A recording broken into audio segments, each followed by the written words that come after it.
জানিয়েছিলেন উনি যে আমাদের যে সাবেক মাননীয় প্রধানমন্ত্রী শেখ হাসিনা ওনার পক্ষে উনি একজন আইনজীবী হিসেবে নিয়োজিত হতে চেয়েছিলেন।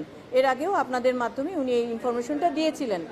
তো এরপরে পরবর্তীতে উনি একটি অ্যাপ্লিকেশন করেছিলেন ট্রাইব্যুনাল বরাবর, এবং এই অ্যাপ্লিকেশনটা উনি ইয়ের কাছে নিয়ে আসছিলেন, রেজিস্ট্রার বরাবর নিয়ে আসছিলেন। কিন্তু যেহেতু আইনজীবী নিয়োগ হয়ে গেছে রেজিস্ট্রার, সেই ক্ষেত্রে রেজিস্ট্রার এটা অপারগতা প্রকাশ করেন এবং উনি এটা পরবর্তীতে উনি এই অ্যাপ্লিকেশনটা বাই পোস্টেও পাঠিয়েছিলেন।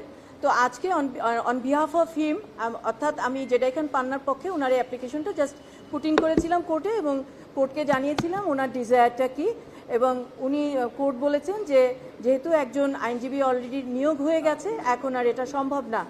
এবং কোর্ট আরও যেটা বলেছেন যে যেহেতু এটা আর সময় নেই, অন্য কোনো মামলায় যদি দরকার হয় উনি আসতে পারেন, উনি ওনার যদি বায়োডাটা উনি সাবমিট করেন উনি আসতে পারেন। কোর্টের বক্তব্য ছিল এটাই।